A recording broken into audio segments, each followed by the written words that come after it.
ఒక చిన్న గ్రామంలో సీత, అనిత అనే ఇద్దరు అక్క చెల్లెళ్ళు ఉండేవారు. వారి కుటుంబం చాలా పేదది. తండ్రి రోజూ కూలీ పని చేసేవాడు, తల్లి ఇంటి పనులు చేసేది.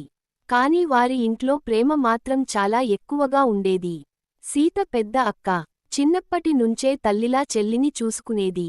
అనిత స్కూల్కి వెళ్ళేటప్పుడు ఆమె జుట్టు చక్కగా వేయడం, తినడానికి పెట్టడం, బ్యాగ్ రెడీ చేయడం అన్నీ సీతే చేసేది. ఒకరోజు స్కూల్లో టీచర్ చెప్పింది, రేపు స్కూల్ ఫీజు తీసుకురావాలి. తీసుకురాకపోతే క్లాస్లో కూర్చోనివ్వము. అది విన్న అనిత చాలా భయపడింది. ఇంటికి వెళ్లి అక్కకి చెప్పింది, అక్కా, రేపు ఫీజు ఇవ్వాలి.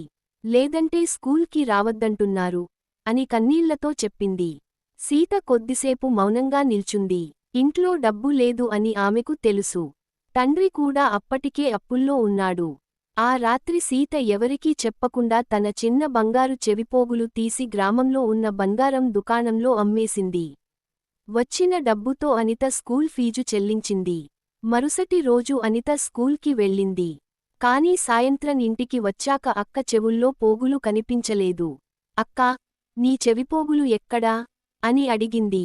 సీత నవ్వుతూ చెప్పింది, పాడైపోయాయి, వేసుకోలేదు. కాని పక్కింటి ఆంటీ నిజం చెప్పేసింది. నీ ఫీజు కోసం నీ అక్క వాటిని అమ్మేసింది బంగారం దుకాణంలో. అది విన్న వెంటనే అనిత కన్నీళ్లు ఆపుకోలేకపోయింది. అక్క దగ్గరకు వెళ్లి గట్టిగా కౌగిలించుకుంది. అక్కా, నువ్వు నా కోసం ఇంత చేశావా అని ఏడుస్తూ అడిగింది. సీత ఆమె తల నిమిరుతూ చెప్పింది, నువ్వు పెద్దది అయి మంచి జీవితం గడపాలి. అదే నాకు కావాలి. సంవత్సరాలు గడిచాయి. అనిత డాక్టర్ అయింది. ఒకరోజు ఆమె అక్కని పెద్ద నగరానికి తీసుకెళ్ళింది. బంగారు దుకాణంలోకి తీసుకెళ్లి చెప్పింది, అక్కా, నువ్వు నా కోసం అమ్మిన పోగుల కంటే 1000 రెట్లు మంచి పోగులు నేను కొనిస్తాను. కాని నువ్వు చేసిన ప్రేమ మాత్రం నేను ఎప్పటికీ తిరిగి ఇవ్వలేను. అది విన్న సీత కన్నీళ్లు పెట్టుకుంది. అక్కడే ఇద్దరూ ఒకరినొకరు కౌగిలించుకుని చాలా సేపు ఏడ్చారు.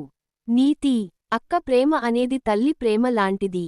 ఆ ప్రేమ కోసం ఏ త్యాగమైనా చేస్తుంది.